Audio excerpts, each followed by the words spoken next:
At DePaco Credit Union, we value your health and happiness as much as your financial well-being. What's your dream? A trip? A new home? Or maybe it's a green electric bass guitar. No matter the goal, we're here to help you create a plan that helps you achieve it. Share your dreams with us, and we'll work with you to turn them into reality. Well-being is the key to a life worth loving. So when you think about yours, remember that DePaco can help you be well. All things Hawkeyes. Your all-access pass from the sidelines to the postgame. Iowa's News Now Sports presents Eye on the Hawks. Sponsored by DePaco Community Credit Union and Pin Seekers. One observation I'll make, and open for questions, but it's that water tower. They got that cherry picker. There's a guy up there. I don't know how many feet that is. It's high. I told our team, I said, there's no way in the world you could get me to go up in that cherry picker. The guy's up there. He's been up there a bunch. Wow. That's a bad job. So, not a good heights guy? No, not. I mean, it's just physics. Like, that just doesn't look safe to me.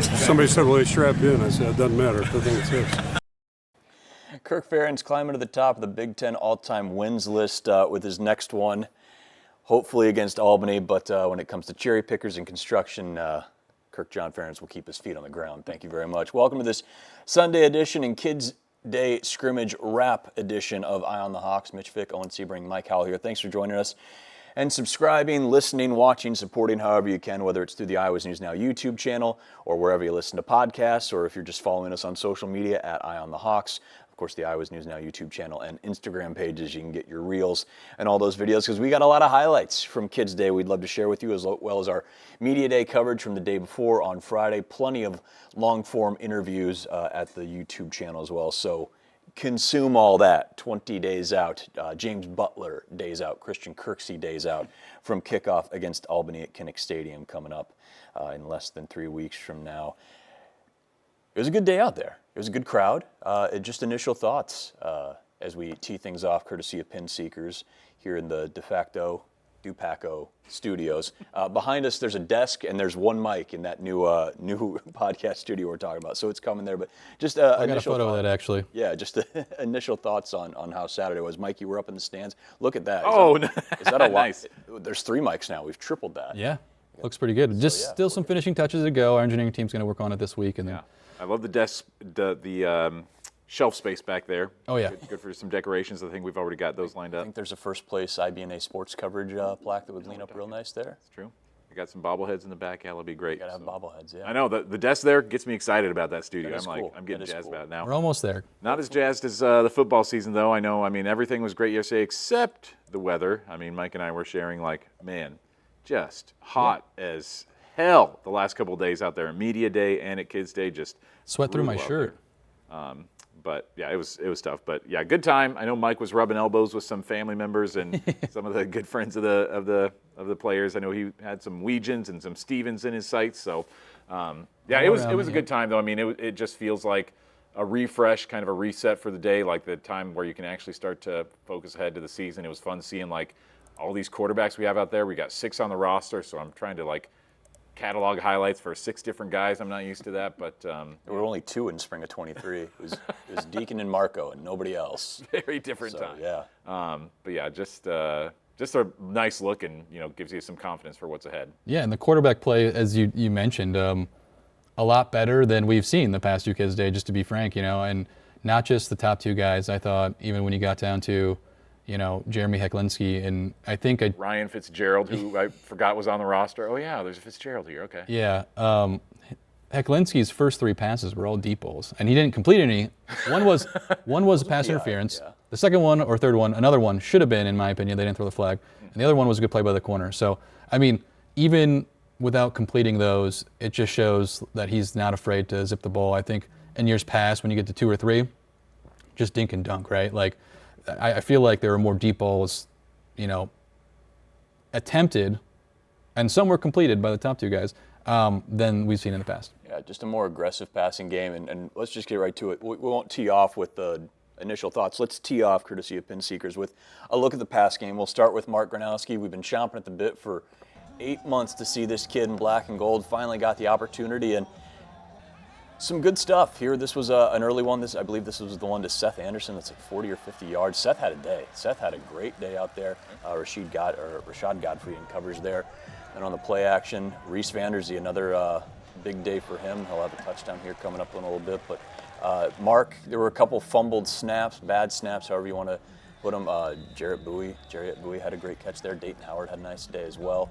And here's Hank Brown. If you're watching on the YouTube channel, we're just going through everything. And Hank, obviously the elder statesman in this offense at this point, but put one in the bucket there to RVZ for, I believe, the only touchdown pass of the day. Jacob Gill had one in the red zone.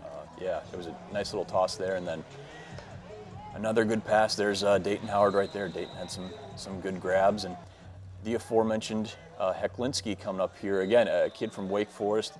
Not a big kid, but boy, he's a self-described gunslinger, and he looked every bit of it. And this one, they ruled it out of bounds to Caden Weegan. Caden, that was caught. That was caught, folks. Every other angle we've seen. So refs had a rough day. We're not here to judge them. And then another nice kind of jump pass to Seth Anderson. Seth, boy, if Seth can just be healthy finally, and he's chomping at the bit to be healthy. But initial thoughts just on the pass game. Again, we've got more quarterback highlights coming out of a spring or a fall game or a scrimmage than I can recall. Not just because you have 6 quarterbacks, but because even though you had a couple tough drops, had the pick 6 that we'll see when we look at the defense on a great jump by Cohen Entringer.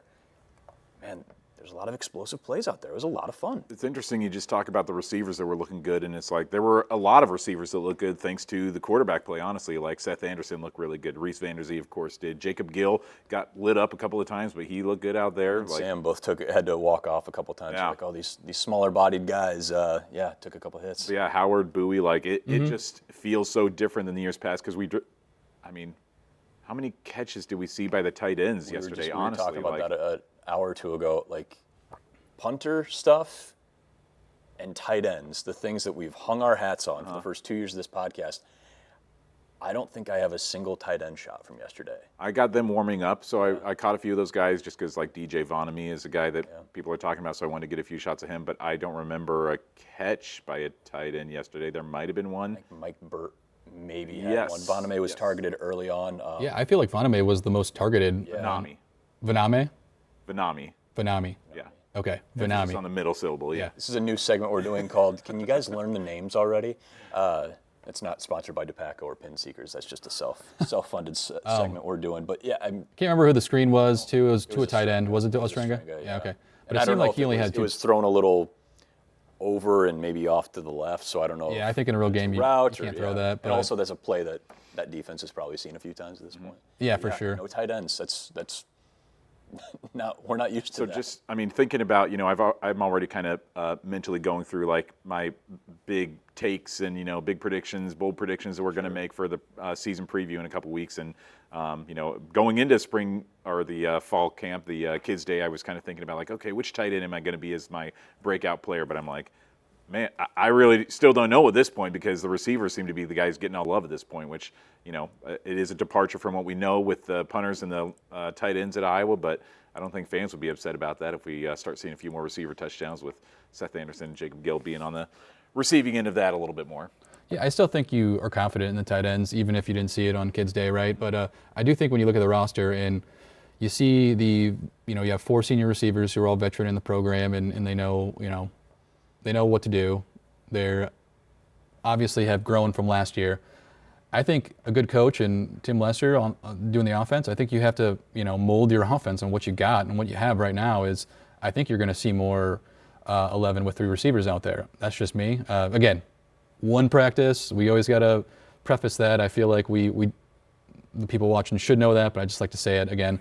But if you have RVZ, Seth Anderson, and Gill, who I think will be the first 3 receivers on game 1, I think you got to spread the ball out to them, right? And that's what Hawkeye fans have wanted. So if it's a dip in catches for the tight ends, I think that's what you got to take, Yeah, but not to say that yesterday's Kids Day means that. It's just if that's a trade-off, then I think you have to be happy with that. Luke Lachey had 28 catches last year for 231, so he's now barely averaging over 8 yards a catch there. But you had Ortworth with 11 for 133. 52 of that 133 came on that fourth quarter bomb against Wisconsin. He had another one for like 30 or so in the opener against Illinois State. So not a ton of yardage for him last year. And same with Addison Estrango, 15 catches for 114. So, and 29 of that came on, I think it was the screen at Minnesota. So even last year, while the shine of tight end U was still on there, and that's not necessarily going anywhere, it was already an offense that obviously wasn't passing the ball a ton to begin with, but that tight end production was already kind of coming. They were the check down guys. They're seeing those tight end screens. It wasn't a down the field attack. Again, we saw one to DJ and maybe a couple others, and maybe they're keeping some stuff hidden away. It's a kids' day practice on August 9th. You're not going to see everything, but yeah, you have this massive stable of wide receivers, and you have 2 to 3 tight ends in a room of like 6 that have been out there and gotten some reps. You got bodies in one room and fewer in the other, and yeah, to your point, 11 personnel is probably going to be a standard. I was just going to go off a tangent that not because of anything I saw yesterday. I just in general do not like the tight end screen. If you're going to get the ball in someone's hands, make it a running back or a receiver, just someone with a little more speed. Yeah. And I was a tight end in my sophomore year, and we crafted a tight end screen that never worked.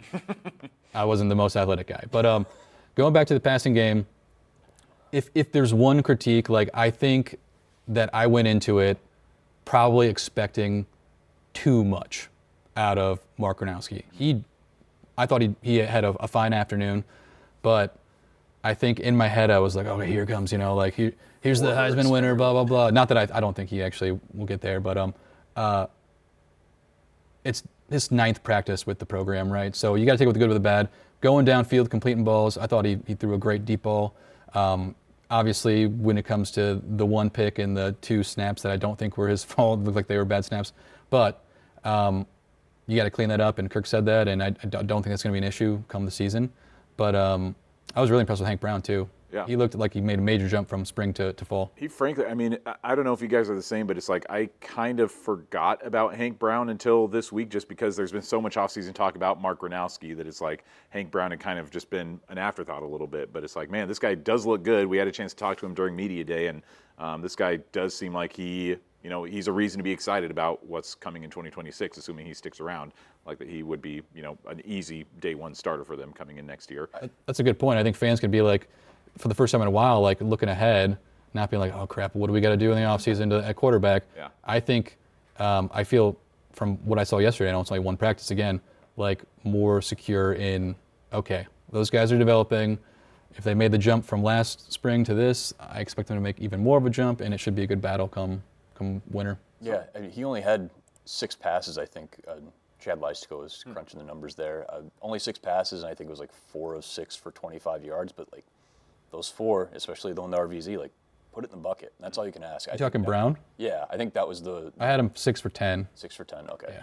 We'll take but that. Not a lot of yardage there. I was telling him I was trying to mark it, but then there would be plays where I'd be like, I just forgot to mark one down. Sure, and again, these are the stats that truly matter, but I think it's just more, it's not about, Mark went 10 of 20 or whatever and had the pick. It's more, take me play by play, throw by throw. Where are they putting it? Where's their guy? Yeah. Where's the defender? And all 10 of those completions, whether they're check downs or pushing down the field, which is what Tim Lester wants to do. He wants to be attacking and be aggressive. The placement of the ball was as pristine for him and Hank, and man, Jeremy dropped a couple in the bucket there too. You can't ask for anything more. I think that was the biggest takeaway from the passing attack is not just it's Gronowski's debut, but your top 3 quarterbacks, 2.5 years removed from only having 2 quarterbacks that even take snaps in a spring scrimmage. You got 3 dudes who can put the ball where it needs to be. Mm-hmm. That just makes that room stronger, and then you've got, oh, by the way, Jackson Stratton's still there, and it sounds like he's been battling a bug, and we hope he's doing well. But kid who your 4th quarterback started 2 Big Ten games and has been out there and made throws. And then Jimmy Sullivan has all the, confidence you have in the world of a good recruit. And your walk-on is a pedigree kid whose dad was a heck of a defender and a heck of a Big Ten coach in Ryan Fitzgerald. So that's just the fact that you've got 6 quarterbacks in the room is great. But the fact that you've seen 3 that we have a very small sample size. Man, sure. Would you feel good about Jeremy? Jeremy made enough plays just in his small sample size. Like, hey, if you have to get thrown in there, all right, this kid's got moxie. He can figure it out. He's not scared of anything. I just hadn't really thought about this there was a comment made on our most recent podcast by Drew Stevens' dad, just kind of pointing out that former Cyclone basketball player, former Cyclone basketball legend, Drew Stevens' dad. I forget what his actual is. It Tim. Dan or something? What's his name? Tim. He just pointed out that with Drew even missing kicks in practice, it's like practices are treated differently than what you're going to do in a game.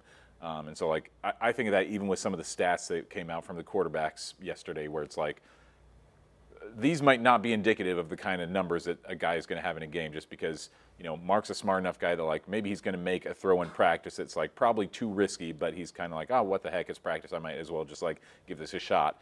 That he might not make in a game. Just, you do want to treat it like a real life situation, but at the same time, you're more likely to maybe try things out or do something a little more risky when the stakes are non-existent versus the stakes of a Big Ten game. So I'm stats, yes, are interesting, but they're not necessarily indicative of what we're going to see out of them during the season. And to your point, I don't think many teams open the playbook at an open practice. So, yeah. And the defense, has been practicing against them, for more than a week now, so they probably are familiar with some of the plays. I did think the D-line, though, did play very well, got pressure, and probably made it tough on Mark. So how many defensive lines are Iowa going to play that are kind of like ours? I mean, obviously you play Penn State. Oregon has a lot of talent.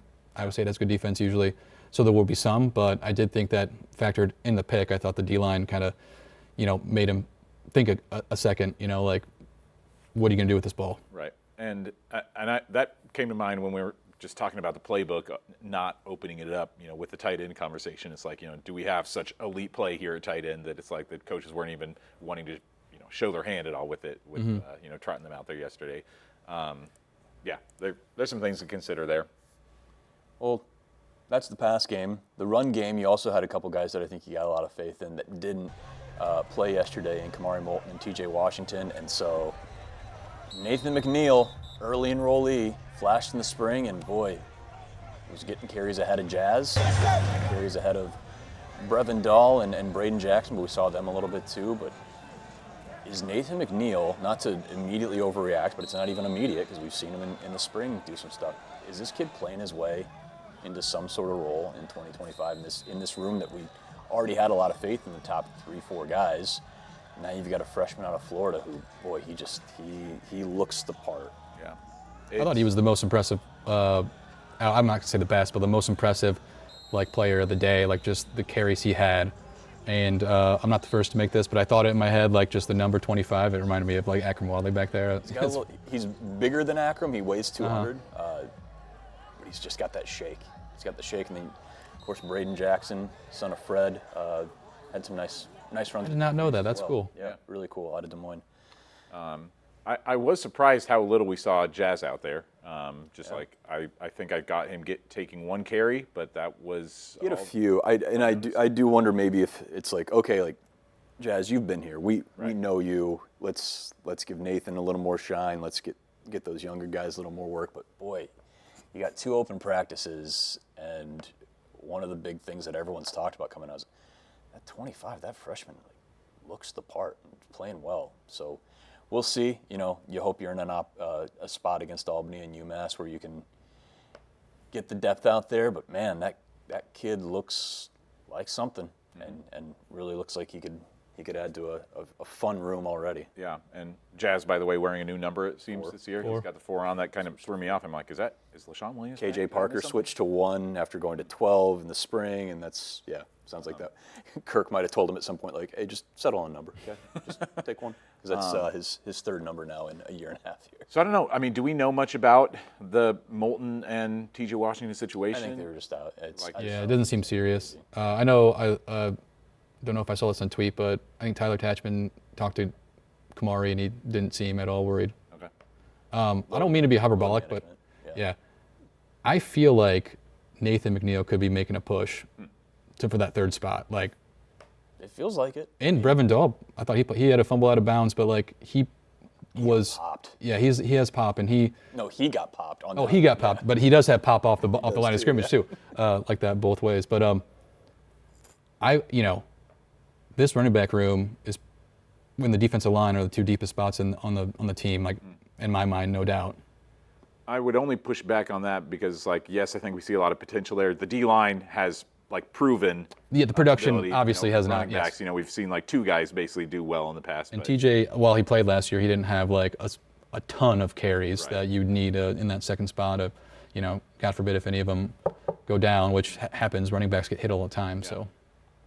Yeah, it seems like a place where, you know, even though they don't have the experience depth, there's like at least comfortability there, and we saw that with Nathan McNeil. I really still don't know what to make out of the running back room and who we're going to see on day 1 against Albany. If it's going to be Kamari, first one out there, if it's going to be Jazz, going to be TJ. There's still some questions. It's going to be Nathan McNeil. Honestly, that's it. To me, the running back room is more comparable to the linebacker room, I think. Where it's really. Like, yeah, just because you do have, I mean, yes, you have more experience with Kamari and Jazz, of course, but there's a lot of potential there with, like, potential depth and guys that have been around but, like, just haven't had a chance to be out on the field quite as much. And you have the younger guys pushing the older guys. I think we've talked about that, or we heard about that on Friday. That's true. I guess those parallels, yeah. Some of those young linebackers are really, you know, pushing Jaden Harrell and Carson Shire. Like, they might be getting pushed by guys like Preston Reese and Derek Weiskopf right now that, like, you know, are they going to be in maybe a starting role by the time we get to toward the end of the season? I guess when I look at it in big picture, like when you look at the NFL, you look at all levels of football, I see running back as plug and play if you've got talent and you can protect the football. I feel like it has less you need to know the system than linebacker, right? That's, I guess, the only difference, but your parallels make sense. That is true. Offensive line, it's one of those spots that, again, as guys with cameras on the sidelines shooting highlights, we don't see a lot of it. I don't know, Mike, if you saw anything. They've got the 3-guy rotation at left tackle, figuring that out. Well, we did learn on media day, and really yesterday too, talking with Kirk afterwards. So both him and George Barnett say this isn't a case of necessarily like we're just waiting for one guy to show up and show us he can do it. They're like, all 3 of these guys have the ability. We're just kind of playing it out and seeing how things settle. But I think Doetzler was out there primarily, and Bryce George was kind of shifting around the left side of the line.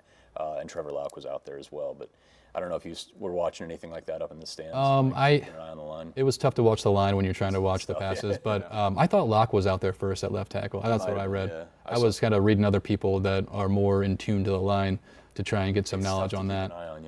Leistigo had the guys who were the starters on the O-line, and he had Lauck and Leighton Jones as the other guard over there. Yeah, and Bo Stevens was out. He's cleared. Concussion protocol, right? Concussion, so it sounds like he'll be fine. But that was a little shifting over there, and then again, it sounds like Peeps got right guard set. You got Logan Jones at center, and Jennings obviously at right tackle. I didn't know going in that Bo Stevens was not going to participate in the scrimmage, so I saw him like after the drills and stuff take his pads off. I'm like, oh crap, what happened? But then later I found out. There was a moment, Mike Malinsky, who's one of the few upperclassmen in this group, at least when it comes to providing depth, he limped off for a while. It sounds like he's okay though. But yeah, it's, you know, we talked about that being a big theme of just like trying to build some experience to death with no Nick DeYoung and Tyler Ellsbury back there this time. So it sounds like he'll be okay. And again, that's a dude you might need at some point as these freshmen start to catch up. Sounds like Lucas Allgeier's made some big strides though. George was talking him up on Friday. I was just going to bring that up because I watched Kirk's interview this morning when I was picking that bite, or when I was cutting that bite for the top of the show, and I thought it was interesting. I forget who asked, but someone asked about the O-line, and the first name he brought up on prompt was with Lucas Allgeier. Not his way. And he's like, he's probably more of a tackle. We're playing him guard right now, so it seems like he might be the tackle of the future on one of those spots. Don't know if it's right or left, but that makes me think that, you know, he'll probably get snaps this season and at guard. And whenever you hear Kirk like bring up a name, I feel like that's something to stash in your memory, right? You brought up Jaden Harrell 2 years ago, or like a year and a half ago. I was like, all right, let's put that over here. Remember that? Because he did the same with Jay back in like 21 or 22. And you're like, yep, let's keep that in mind. By the way, Jay Higgins, Nick Jackson, you should really draft these guys, NFL. Good Lord, what an awesome debut for them. Nick Jackson goes his entire high school career, and I think 69 college games before he finally gets that first pick against Wisconsin. And now in his last 5 games, college and pro, he has 2 interceptions. Yeah. Hell yeah, Nick Jackson. Just unbelievable story having both those guys in their preseason NFL debut on the same weekend for both Nick and Jay to have an interception is just like, I mean, it's not exactly storybook type of stuff, but just wild that like it's a good first linebackers too. It's not like they're DBs or something. First chapter for these. Again, that's crazy. Undrafted. We Folks, we tried to tell you. The Hawkeye Nation tried to tell these NFL teams. Well, that's a good segue into the defense, and it was, you might have seen the next superstar in the making on Saturday, and he has been a name that we've heard a lot in the offseason. Of course, got national recognition in 23 with his hustle on the punt return against Michigan. But Cohen Entringer, if you wanted a defensive star of the day, might be it. Not just the pick six against the tight end screen on Gronowski there, but he had some big hits. He had an awesome coverage play on one, went deep to Gill, and he got an arm in like stretching backwards. I think it's might be a missed throw here. No, this is another one. Carson Shire forcing a fumble on Jazz there, kind of a weird exchange. But boy, the defense, this was probably the most balanced offense-defense scrimmage we've seen in a little while. Brian Allen and Bryce Hawthorne there. Mike talked about the D-line. Bryce Hawthorne showed up a couple times in big ways, and Owen ISOing Deshaun Lee there, and boy, you hope he makes that pick when you're ISOing. It's almost the perfect timing. You saw Desmond King there, who is on an internship coaching the DBs right now, and then again, big hit on Bonamy from X there. What do we think about the defense? You know, it's the standard, but seemed like they had some time to shine. Should give credit, by the way, to Patrick. I think was that Patrick's shot? Okay. I was more focusing on offense, and he was doing defensive guys. Gotcha. Got to give credit, Patrick. Make sure Patrick don't Smith. give me any undue credit. Yeah. He heard he was introduced to Kirk on Friday when we were doing one-on-ones and asked where he was from. He goes, Grand Rapids. He goes, Hayden Large. Got right to it. And Ty Hudkins and Ferris State's north of in Big Rapids, north of Grand Rapids. So yeah, Patrick Smith, the next West Michigan connection for the Hawkeyes. I was thinking about that when we were talking with Tim Lester too. I'm like, have you met Patrick? You guys should get to know each other. I wasn't spending as much time watching the defense, so I'd be a little less qualified to comment about them than maybe you guys would be or Patrick. But I just love what Cohen Entringer brings to the table, and just seeing him, even focusing on offense, I'm noticing what Cohen is doing out there, and he seems like a guy who's just really going to make a name for himself this season. A name I want to keep bringing up too that is unknown right now maybe to a lot of Hawkeye fans, but I really feel like Derek Weiskopf is going to be a linebacker that's going to be making some noise by the time the season is over. I went over and talked to him on media day, and first thing I said, I'm like, you look bigger. His neck has just grown out towards his shoulders even more. Bryce George neck over there. So I think he said he put on 25 to 30 pounds in the offseason. Nice. So he's put on a lot of muscle weight, and he's got a neck collar on there too. Not quite as prominent as Hayden Large's cowboy collar, but he's got a collar on there, and he's looking like, okay, this could be a linebacker that sees a lot of time on the field this year. Yeah, and Carson Shire played very well, I thought so, on the day. And I already mentioned the defensive line. They were getting pressure. There was one time, I think, I can't remember who it was, but accidentally hit Hank Brown's arm on the throwing motion, and I thought someone was going to get an earful after that because you're not supposed to hit the quarterbacks. Was that the fumble? No, because he threw it, but he just came and hit him. There was a fumble. There was a different one. It's Merriweather on Doetzler, and he's driving him back, and Hank goes to throw, and as he's going to throw, his arm just bumps into the back of Doetzler because Kenny was getting such a good push. So Yosei Epinesa got in there for a few reps. Yeah, he was with the twos, sack right? in there. Man, you look at him and you just see AJ again. He is that is an 18, 19-year-old that is Big Ten built and ready. That's the exciting. Didn't see a ton of him yesterday, but man, there's a lot of there were a lot of true freshmen out there. Race Heitman was out there with the threes.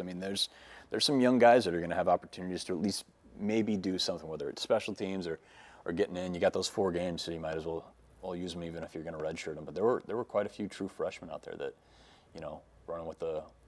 running for depth and looking like they could figure some stuff out. A little behind the scenes, I had a conversation with Yosei during media day, and I was kind of asking out because he's already got not quite full sleeve, but he's got everything covered here in a tattoo, and I was like, can you tell me about it? Walk me through the tattoo a little bit. So he said that he's got an uncle who lives in Alaska, and he flew to remind me of the town they're from in Illinois. You're the one that's done Kate Martin and Epinesa stuff. Somewhere not far from St. Louis. I forget the town that they're from.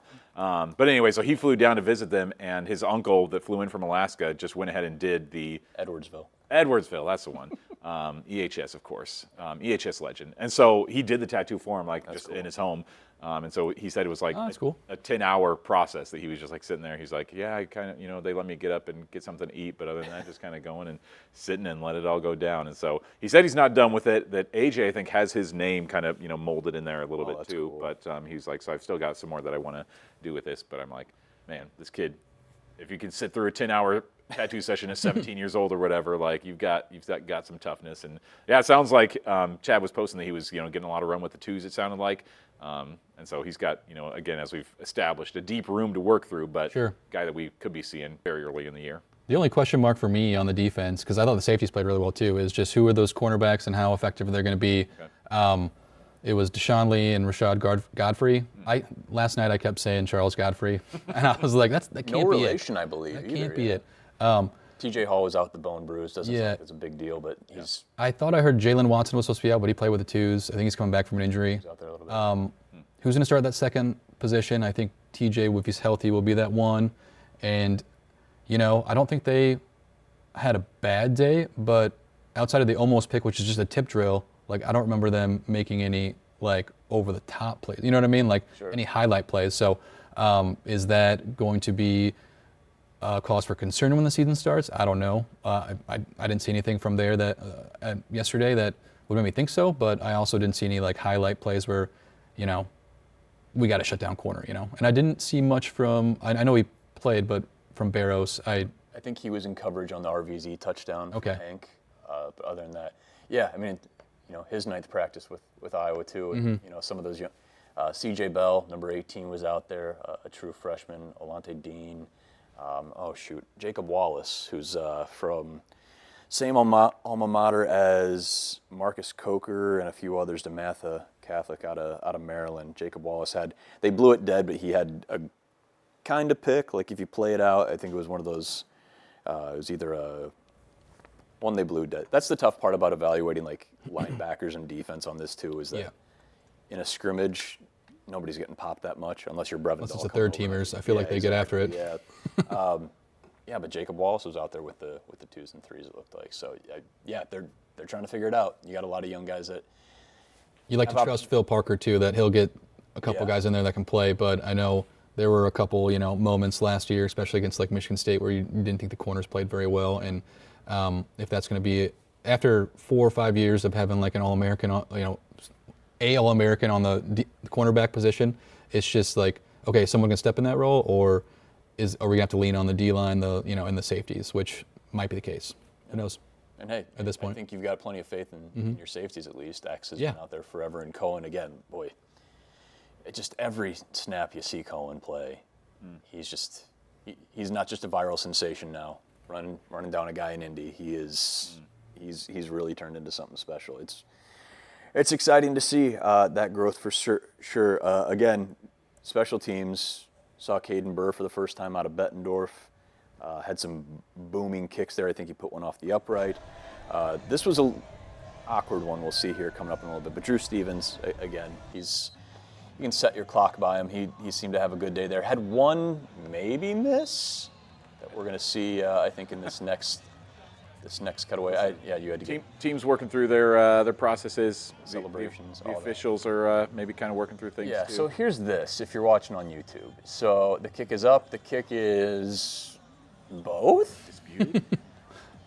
And so then and that was the same end zone. Remember, was it Washington put one like over the upright and they called it good, and it probably wasn't good. Well, that same thing happened twice though, in that same end zone with the same officials. That they both called it. The guy on the, if we're looking at the screen on the right, says it's good, and the other guy says no good. The first one, the guy that said no good eventually just was like, yes, like just kind of followed along. The next one they kind of conferred, and I don't know if anybody knows. So Drew had one yesterday. I think it was a 50-yarder that. When it hit the net, it was still above the uprights. So those are the tough ones, right? And that's where that effort. I don't, not above them directly, but just like higher than the uprights. Oh, sure, okay. Some of those kicks that he's hitting from high 40s, low 50s are still going up. It's bonkers. There was a dude for the Jags yesterday in preseason. Went from 70. That's crazy. Little? That was nuts. Yeah, Cam Little. Come on, count it. So count it. And we'll see if. I would love to see Drew try one from 60 in 25. Come on. I would too. It's got to be the most rare situation though. Like Kirk is such a safe coach that it's like, even if it's at the end of the half, it's like he would be like, well, let's not risk it. Could be a turnover. Don't want to risk a block. Like that he would just like, let's just take a knee. And so it's got to be a very, I feel like, special circumstance for him to even like trot Drew out there for a 60. He ran that fake field goal in the Cyhawk in 15, and Marshall Kane was like 3 yards away from scoring an amazing touchdown. And maybe you don't do it now, but boy, yeah, I'd love to see him get a shot from deep. It'd be fun.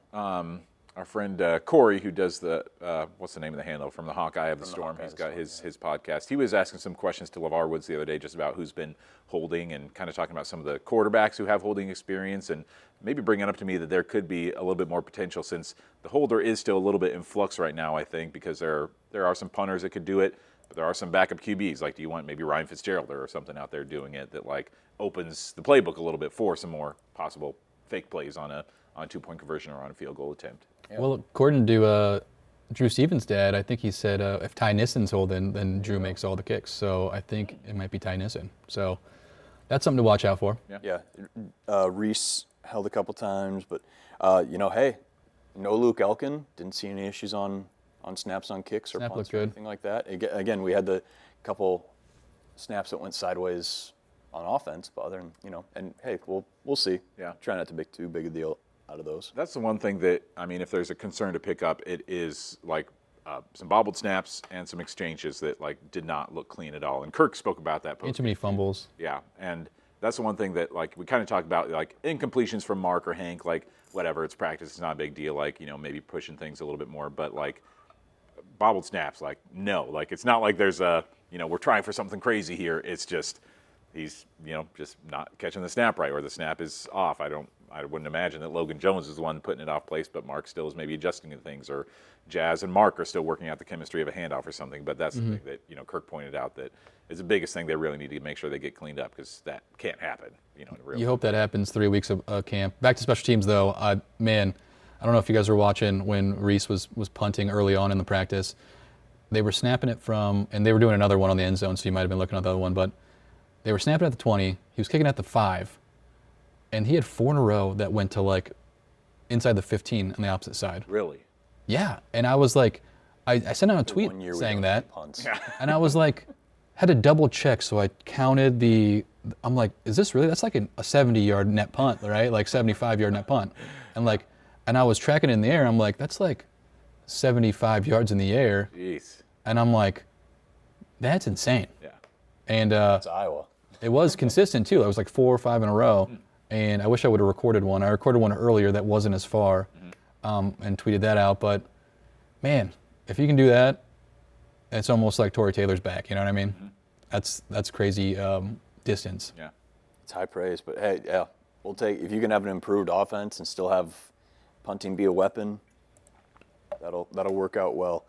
So we've got 2 more podcasts coming up in August. We've got basically nothing this week, but again, go to the YouTube channel. We've got all the media day stuff. Owen's got more interviews popping up. Yeah, and we'll post a podcast special with Ben McCollum sometime this week. Probably like Tuesday, Wednesday. Is that what you're thinking? Cut that up. You tell me. I was just hoping you would pick one. Oh yeah, it works. Let's say Wednesday. Let's do Wednesday. Farther away. Yeah. So that will be an exclusive interview that you had with him one-on-one. So I don't know if I call it exclusive because everyone gets them with Ben, but you were the only one there, so obviously. Exclusive for local. No one else was there that Tuesday, except Molly Davis, who walked into the building right as I was done for some reason. But yeah, exclusive. I don't know if any other local TV stations in Iowa have done a one-on-one with Ben, so it might be exclusive in that realm at least. So, sure. Yeah. Good enough. There you go. So you got that coming up on, it sounds like, this upcoming Wednesday? Yeah. Okay. I didn't put it on the graphic. Breaking news there. Well, if you're watching on YouTube right now, Wednesday the 20th, that'll be our big preseason prediction. That's the bold takes, win-loss, who's going to break out, who's going to be your MVPs on either side of the ball and all that. So that'll be a fun one to start putting together. And then it's game week after that. Wednesday, August 27th, will be our season preview for the Albany game, and those are the ones that we're now going to start shifting to. Those are going to release on Wednesday nights. We won't go live in the afternoon. Those will be evening releases to get you all set up. But other than that, it's pretty much the same deal. Yeah. We're starting to figure stuff out. And again, hopefully in the official Dupaco studio by then, that thing's coming along. Really Barring any setback with the board we're working with, we should be the next podcast on the 20th. We should be in there. Yeah. Okay. We're gonna 10 get days there- from today. Yeah. Boy, Exciting stuff. Summer flu. Summer flu. We'll keep this for a few weeks from now, but I started doing some research on Albany, and it seems like this should be like one of the easier, I think, games openers that I was had, just because Mike, you can't say those things. I was just, it's hard to find information on their team, and Really? they went to the playoffs like 2 years ago, but they have an interim head coach right now. Really? Yeah, and their quarterback, I think, at least the one that I could find information on, like as a transfer. Well, he started at Georgia Tech, and then he was at like some El Camino college last year and only played 2 games. So like, if he's the starter, I don't know. We'll see.